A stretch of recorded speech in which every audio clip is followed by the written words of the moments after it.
Introducing the all-new Italiano range of pizza. Pizza Ultimo. Pizza Hut.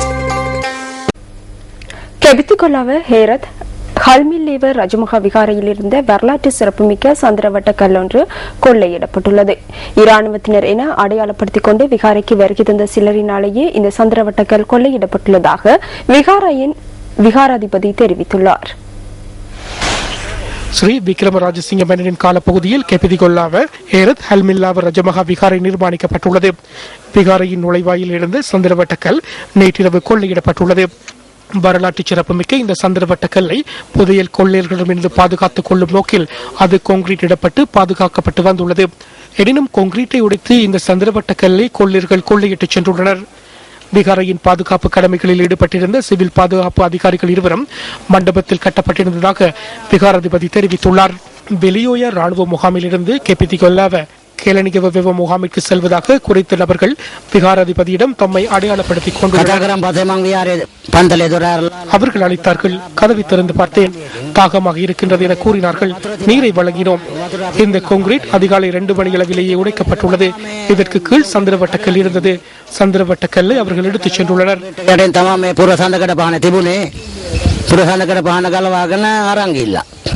இதேவேளை இன்றைய தினம் இடம்பெற்ற ஊடகவியலாளர் சந்திப்பில் தேசிய உரிமைகள் தொடர்பான அமைச்சர் கலாநிதி ஜெகத் பாலசூரியவிடம் இந்த விடயம் குறித்து ஊடகவியலாளர்கள் கேள்வி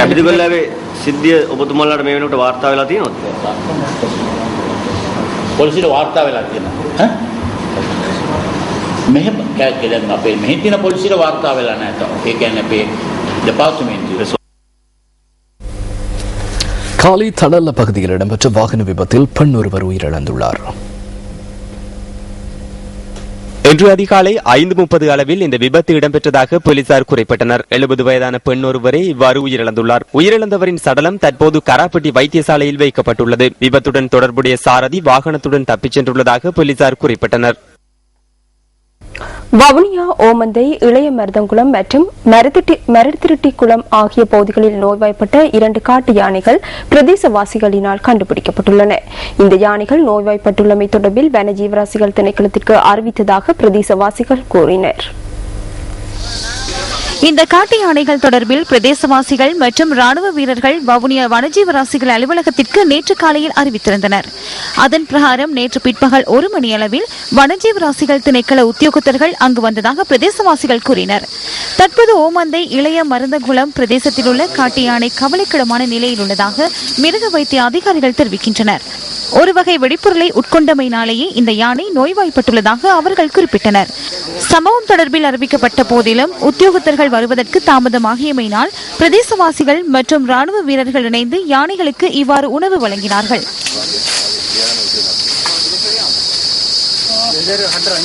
வனஜீவராசிகள் திணைக்களத்தின் புள்ளி விவரங்களுக்கு அமைய கடந்த வருடம் 260 காட்டு யானைகள் உயிரிழந்துள்ளன.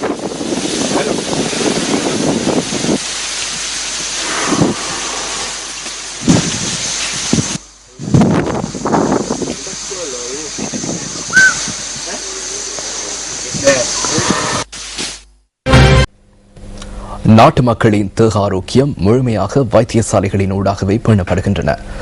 வைத்தியசாலைகளில் நிலவுகின்ற குறைபாடுகள் காரணமாக பிரதேச மக்களின் சுகாதார நிலை கேள்விக்குறியாக மாறுகின்றமை ஒருபோதும் மாற்ற முடியாது. அவ்வாறான ஒரு வைத்தியசாலை குறித்த தகவல்கள் நமக்கு பதிவாகியது. அது தொடர்பான தகவல்கள் அடுத்து.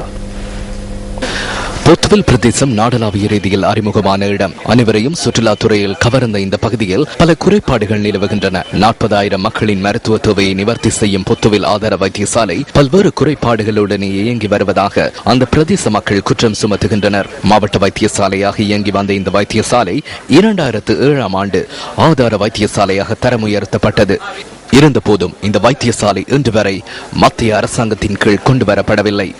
இதனால் இந்த வைத்தியசாலைக்கு கிடைக்க வேண்டிய வசதிகள் கிடைக்காத நிலையில் உள்ளதாக வைத்தியசாலை நிர்வாகத்தினர் தெரிவிக்கின்றனர்.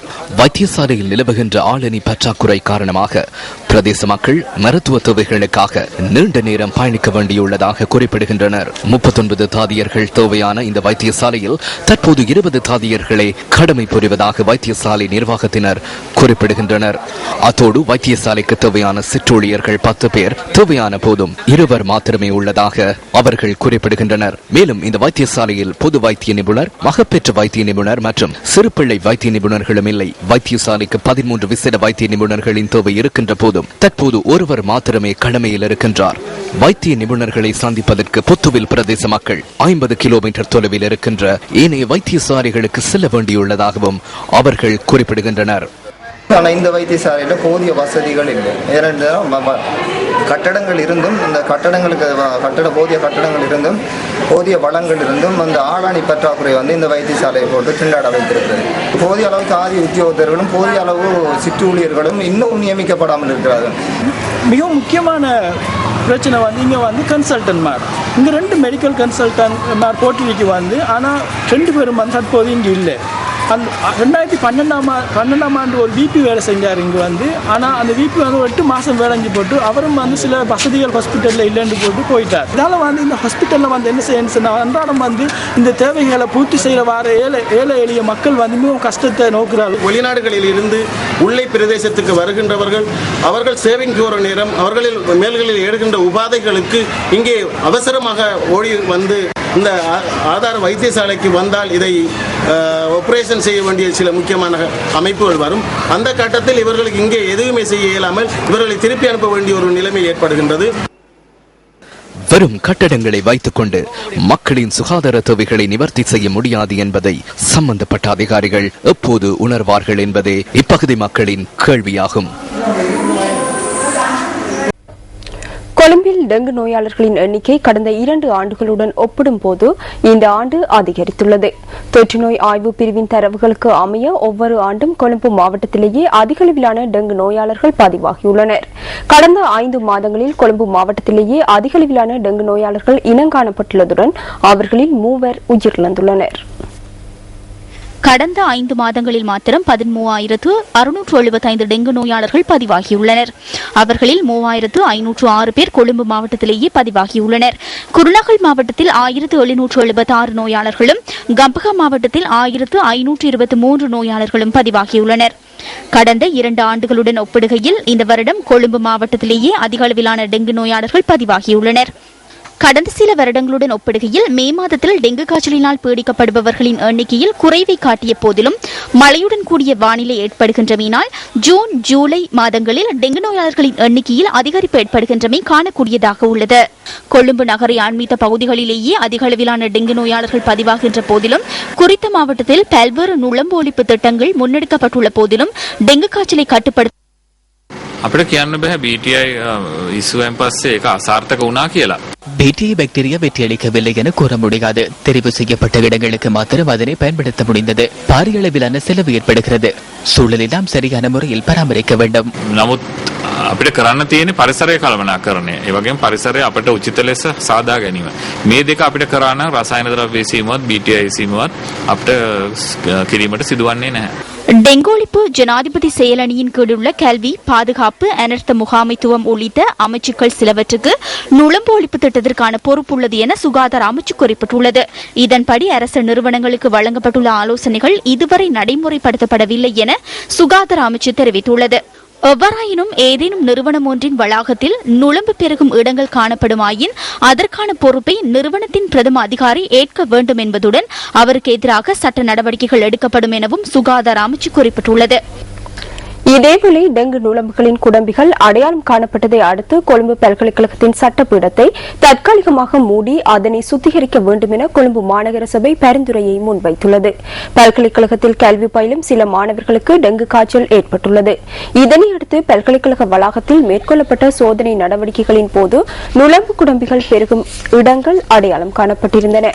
இதற்கமைய கொழும்பு பல்கலைக்கழகத்தின் சட்டப்பீடத்தில் நுழம்பு பெருகுவதாக அடையாளம் காணப்பட்ட இடங்களை சுத்திகரிக்கும் நடவடிக்கைகள் இன்று முற்பகல் ஆரம்பிக்கப்பட்டிருந்தன. இந்த நிலைமையின் கீழ் குறித்த பீடத்தை மூடுவதற்கு இதுவரை தீர்மானிக்கவில்லை என பல்கலைக்கழகத்தின் உபவேந்தர் குமார ஹிரிமுரேகம தெரிவித்தார். எவ்வாறாயினும் நாளை முதல் எதிர்வரும் 3 தினங்களில் நடாத்தப்படவிருந்த சட்டப்பீடத்தின் பரீட்சைகள் இடம்பெறாதெனவும் அவர் சுட்டிக்காட்டியுள்ளார். அத்துடன் குறித்த தினங்களில் நடைபெறவிருந்த பரீட்சைகள் வேறு தினங்களில் இடம்பெறும் எனவும் பல்கலைக்கழகத்தின் உபவேந்தர் மேலும் குறிப்பிட்டார்.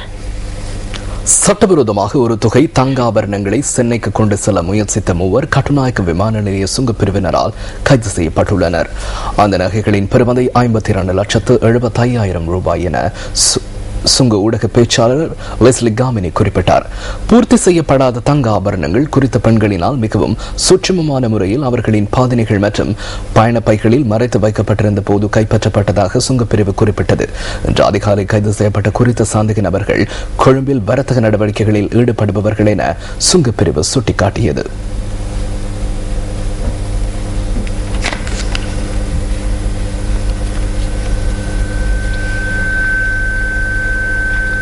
மூதூர் கிழக்கு பிரதேச சபைக்குட்பட்ட சீதனவெளி பகுதியில் மீள்குடியேற்றப்பட்ட மக்களுக்கான 28 வீடுகள் இன்று முற்பகல் கையளிக்கப்பட்டன. கடற்கரை சேனை பகுதியைச் சேர்ந்த 21 குடும்பங்களுக்கும் சம்பூரைச் சேர்ந்த 7 குடும்பங்களுக்கும் இந்த வீடுகள் வழங்கப்பட்டன. அவர்களுக்காக காணி உறுதி பத்திரங்களும் இதன்போது கையளிக்கப்பட்டதாக எமது பிராந்திய செய்தியாளர் குறிப்பிட்டார். இதற்கான நிகழ்வில் கிழக்கு மாகாண கட்டளை தளபதி, கடற்படை தளபதி, மாவட்ட அரசாங்க அதிபர் உள்ளிட்ட பலரும் கலந்து கொண்டிருந்தனர்.